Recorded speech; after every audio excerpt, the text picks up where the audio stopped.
क्या होता है फोर्स? क्लास 8 से 12 तक निकल जाते हैं बच्चे, बट फोर्स की यूनिट नहीं कंफ्यूज हो जाते हैं कि डाइन है या न्यूटन, न्यूटन लगाएं या डाइन। तो चलिए दोस्तों, आज हम करते हैं हमारा टॉपिक कॉन्सेप्ट ऑफ फोर्स, जो कि आपकी क्लास 11th एंड 12th के लिए मोस्ट इंपॉर्टेंट है, क्योंकि फोर्स पर ही बेस्ड है motion and laws of motion. अगर आपको ये टॉपिक अच्छे से क्लियर करने हैं तो इसके लिए पहले क्लियर करना होगा फोर्स को। तो चलिए शुरू करते हैं हमारा टॉपिक फोर्स। पहले हम सबसे पहले करेंगे definition. What is force? Force is a external push and pull. Push and pull मतलब किसी चीज को खींचना या किसी चीज को धक्का देना as a definition of force. But क्या एक्चुअल में ही फोर्स सिर्फ खींचना और किसी चीज को धक्का देना है? नहीं। फोर्स एक ऐसी क्वांटिटी है जिसके बेसिस पर आप किसी ऑब्जेक्ट की स्टेट को चेंज करते हैं। अगर वो रेस्ट पोजीशन में है तो आप फोर्स के बेसिस पर ट्राई कर सकते हैं या उसकी स्टेट को मोशन में चेंज कर सकते हैं। If your object is in motion, अगर आपका ऑब्जेक्ट मोशन में है, then applied force, by applied force, force को अप्लाई करने के बाद आप उसे स्टॉप कर सकते हैं या स्टॉप करने के लिए ट्राई कर सकते हैं। Then what is the definition of force? Which change or tries to change the state of rest and the state of uniform motion, size and shape of any object. किसी object के size या shape को भी आप push या पुल करके change कर सकते हैं। For example a rubber ball, rubber ball को आप पुश करके मतलब दबा के उसके शेप को चेंज कर सकते हैं। एंड अ वायर, वायर को स्ट्रेच करके, रबर वायर है, स्ट्रेच करके आप उसको लंबा कर सकते हैं, मतलब आप उसकी साइज एंड शेप की डायमेंशंस को चेंज कर रहे हैं। It is known as force. Then according to ये Newton's law, Newton second law, force is equal to force is equal to mass into acceleration, right? According to your Newton's second law, force is equal to mass into acceleration. इसी formula के basis पे आप इसकी units निकालते हैं। Newton force की basic unit क्या होती है, मतलब ऐसा यूनिट क्या होती है? न्यूटन। बट अगर आपको इसकी डायमेंशनल यूनिट निकालनी है देन आप कैसे निकालोगे? Mass into acceleration. एसेलरेशन का फॉर्मूला मीटर पर सेकेंड, राइट? मैं इसको क्या लिख सकती हूँ? केजी इंटू मीटर पर second square. This is the formula of force, right? Then इसी फॉर्मूला के बेसिस पर आप इसकी डायमेंशंस निकाल दो, ठीक है? डायमेंशंस निकालो। केजी की डायमेंशन मतलब केजी अगर आप डायमेंशंस में लिखते हो तो कैसे लिखते हो? एम। मीटर, मीटर किस में लेती है? लेंथ में होती है ना, मीटर लेंथ होती है मीटर। एंड अपॉन में क्या है? टाइम का स्क्वायर, ठीक है? टाइम का square, then T minus 2। This is the dimensional unit of force, this is the dimensional formula of force, right? This is the dimensional and this is the SI unit of force. What is the SI unit of force? Newton. What is the SI unit of force? Newton. But CGS unit is dyne. CGS unit is dyne. Force has two types of unit, SI unit and CGS unit. SI unit is Newton and CGS unit is dyne. Dyne and Newton has a relation. 1 Newton is equal to 10 raised power 5 dyne. 1 Newton is equal to 10 raised power 5 dyne. 1 Newton किसके बराबर होता है? 10 की power 5 dine के बराबर होता है। And as usual vector quantity भी दो टाइप की क्वांटिटी होती है आपके पास, vector quantity and scalar quantity. पता है आपको वेक्टर एंड स्केलर के बारे में? देन फोर्स कौन सी क्वांटिटी है? Vector quantity. फोर्स कौन सी क्वांटिटी है? Vector quantity. एक एग्जांपल देती हूं।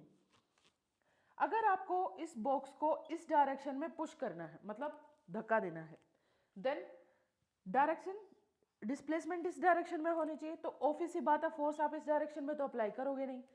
डिस्प्लेसमेंट चाहिए आपको इस डायरेक्शन में, तो फोर्स क्या आप इस डायरेक्शन में अप्लाई कर सकते हो? नहीं।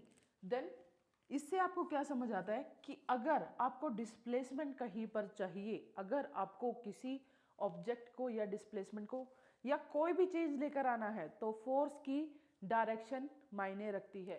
अगर आप फोर्स इस डायरेक्शन में लगाओगे तभी तो आपकी डिस्प्लेसमेंट इसी डायरेक्शन में होगी। अगर आप फोर्स इस डायरेक्शन में लगा रहे हो तो आपकी डिस्प्लेसमेंट भी इस डायरेक्शन में होगी, राइट। देन इसीलिए फोर्स क्या है आपकी एक वेक्टर क्वांटिटी है। वेक्टर क्वांटिटी क्या होता है, जिसके अंदर मैग्नीट्यूड एंड डायरेक्शंस दोनों ही मेजर की जाती हैं। मैग्नीट्यूड एंड डायरेक्शंस दोनों ही मेजर की जाती हैं।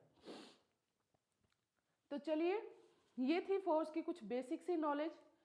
फोर्स क्या है, फोर्स की एसआई यूनिट क्या है, फोर्स की सीजीएस यूनिट क्या है, इन दोनों का रिलेशन क्या है, इसका डायमेंशनल फॉर्मूला क्या है, एंड फोर्स क्या है आपकी वेक्टर क्वांटिटी है। Basic knowledge. उसके बाद आपके पास है types of force. Type of force कितने होते हैं आपके, वैसे तो 4 होते हैं। वैसे तो type of forces are 4, but आपको सिर्फ 2 फोर्सेस को रीड करना है, contact and non contact. Weak forces आपका केमिस्ट्री में टॉपिक आता है, Van der Waal forces and nuclear forces, ये भी आपका केमिस्ट्री में है। एटम्स के न्यूक्लियस के बीच में जो फोर्स लगता है, अट्रैक्टिव फोर्स या रिपल्सिव फोर्स, वो सब किस में आता है, न्यूक्लियर फोर्सेस में। ये 12th क्लास का मोस्ट इंपॉर्टेंट टॉपिक है। अभी हम करते हैं contact and non contact forces. Contact forces, नाम से ही पता है कॉन्टैक्ट मतलब जब आपके ऑब्जेक्ट के बीच में फिजिकली कॉन्टैक्ट हो, ठीक है।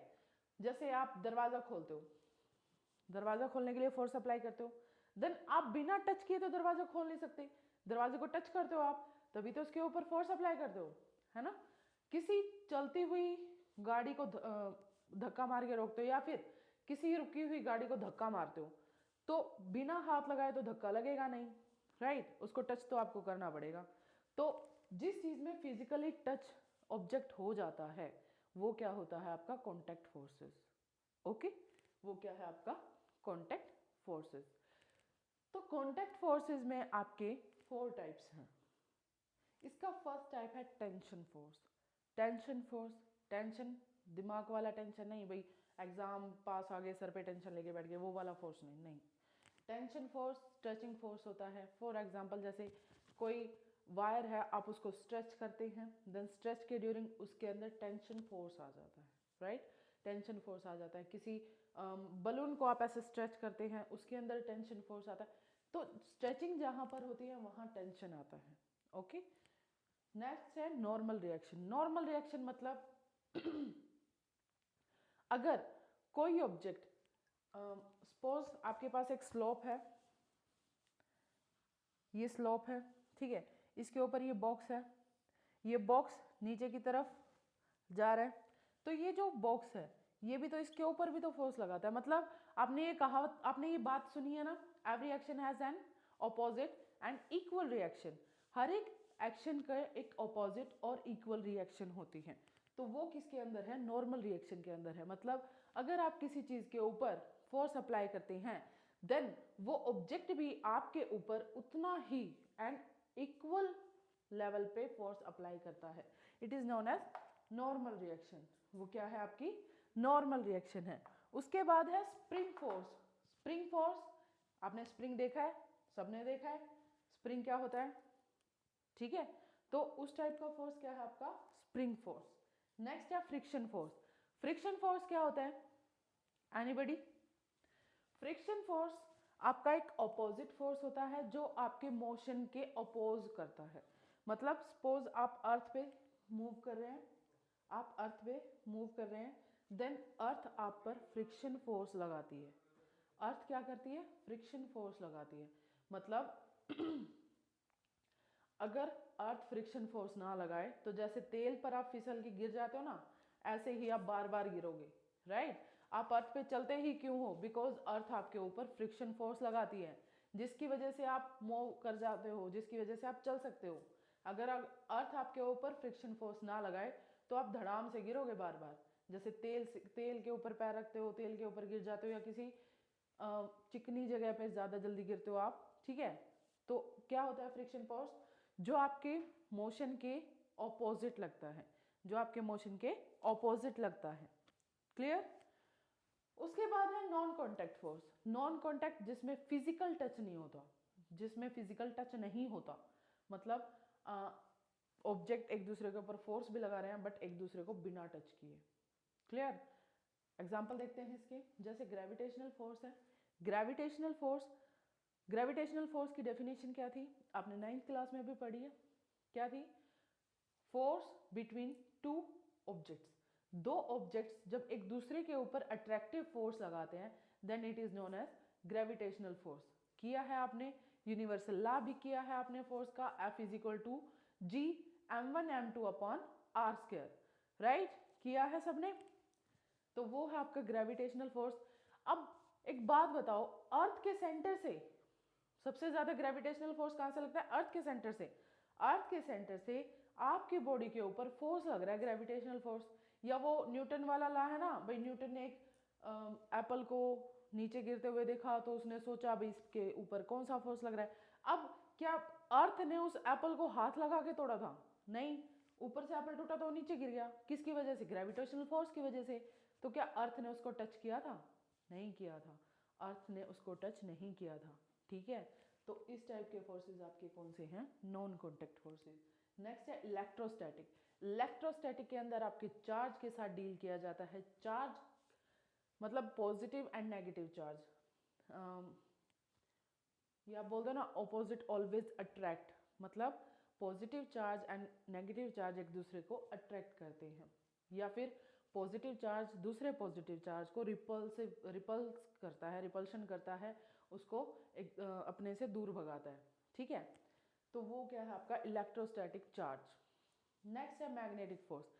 मैग्नेट्स के साथ तो आपने बचपन में खेला ही होगा, north pole and south pole के बारे में पता ही होगा क्या होता है।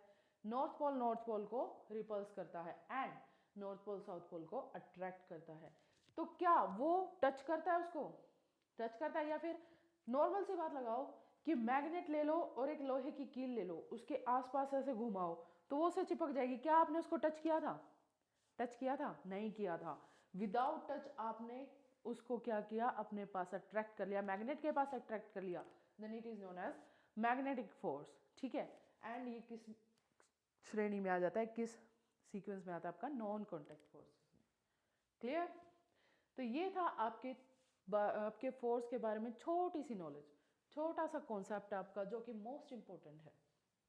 अगर आपको हमारी वीडियो अच्छी लगे तो प्लीज़ ज़्यादा से ज़्यादा शेयर कीजिए, सब्सक्राइब कीजिए मेरे चैनल को एंड आगे से आगे इसे लाइक कीजिए।